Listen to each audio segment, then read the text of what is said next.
When I was 17, I was a big art nerd. When I was 17, I met my first love. When I was 17, unfortunately, I was my dad's personal landscaper, the worst job of all time. When I was 17, I played football and sang in the choir. When I was 17, I roller skated through the halls of my high school and got busted.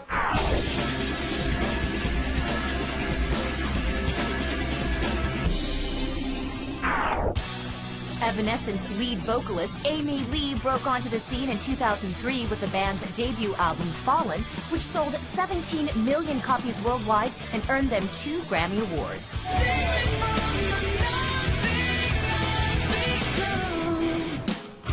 This fall, Amy's powerful pipes will prevail when Evanescence releases their self-titled album, available October 11th.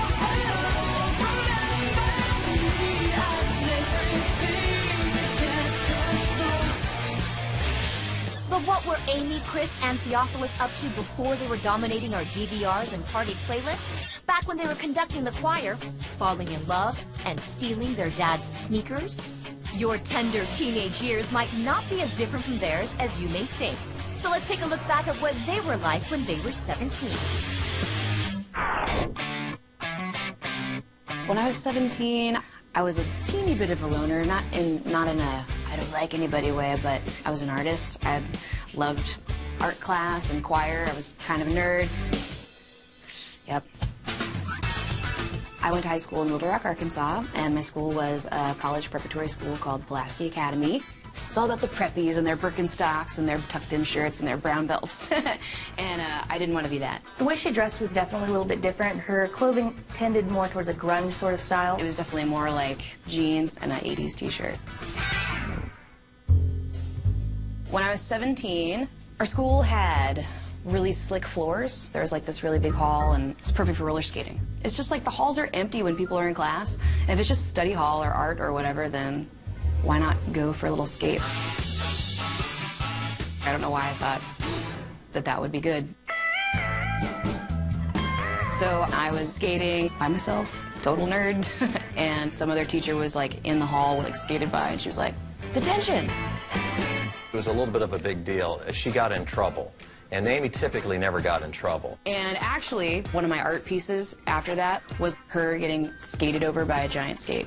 It was giant, and the teacher was in the background, and it was playful, and it was fun, and it was very colorful.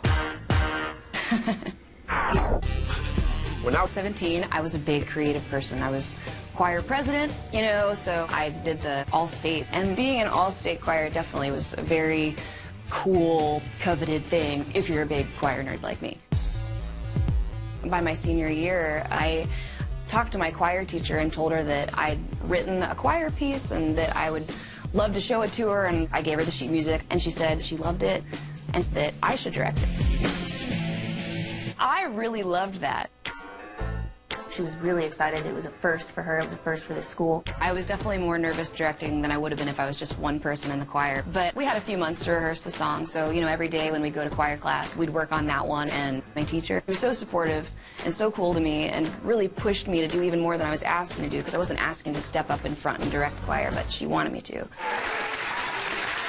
We started out just performing a song that I wrote for the choir at the choir performance.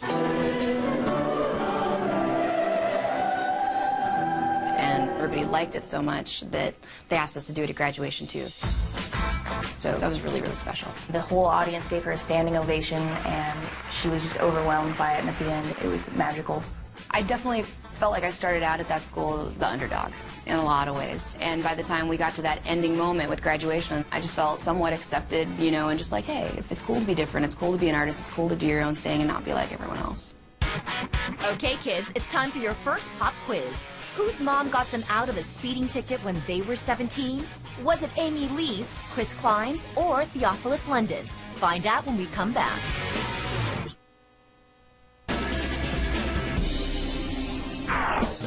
Want to know what kind of mixtapes Amy Lee, Chris Klein, and Theophilus London were listening to when they were 17? In 1998, Amy was into an Icelandic icon. I loved alternative music, and Bjork was probably my favorite artist.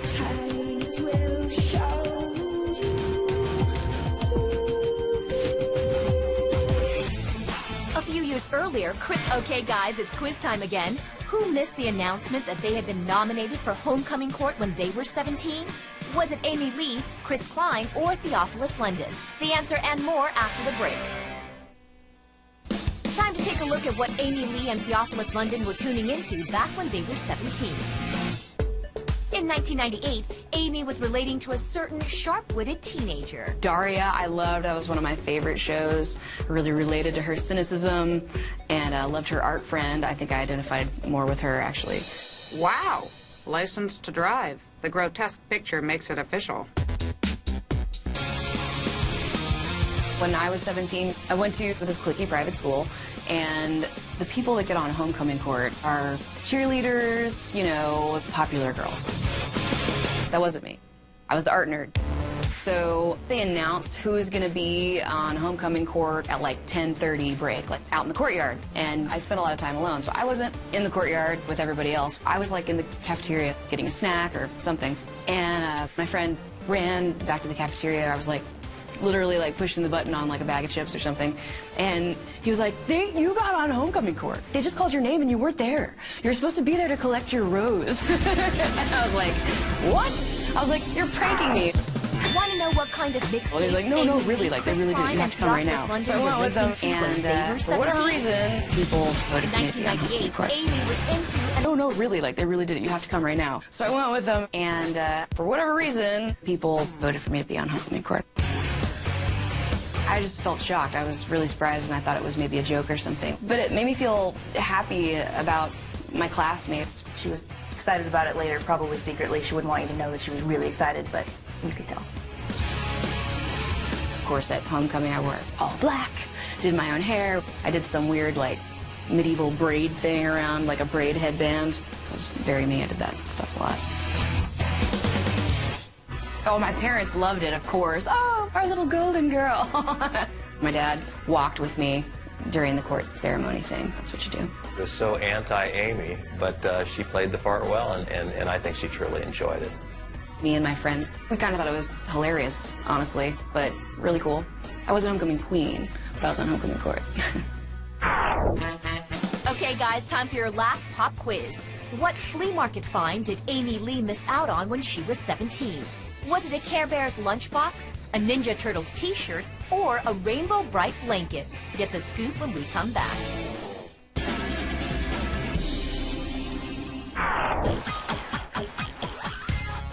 When I was 17, I had this whole, like, 80s obsession, and I was, like, collecting all those toys that I, like, wished I had when I was a kid. And all the time, during the summer, everyone's having garage sales, and there's tons of flea markets in Arkansas. So my friend and I, we'd get up, like, at 6 a.m. on Saturdays and Sundays to try to find Rainbow Bright, Care Bears, Gremlins, any of that stuff. And I started building this massive collection. I think the passion for Amy was in the hunt, and being able to discover and find it first was part of the game. One time, my friend and I, we went together to this, like, flea market where you have to pay to get in the door. So we both paid like $10, and there was this Rainbow Bright comforter, like a queen-size comforter. You can never find that because it's all kid stuff, and it was totally awesome. I've never even seen it since. Rainbow Bright comforter with all the color kids like dancing around, and she found it first, and I was so upset. I was like, I will give you $25 if you'll give me that. No, it wasn't happening. We totally fought over, not really fought, but I was like bummed. And I was just like, please share that with me. Can I please have it half of the week? And she was like, no.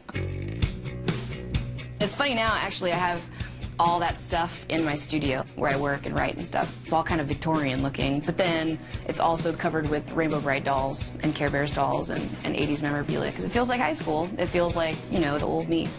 Yep. Once I have some time again, I plan on trying to complete the collection once more. When they were 17, Amy got courted, Chris got cloned, and Theophilus brought beats to the burbs. What will you say you did when you were 17? I think I was funny. I think people would think I was a funny person. More of your favorite celebrities' When I Was 17 stories that didn't make the show at MTV.com.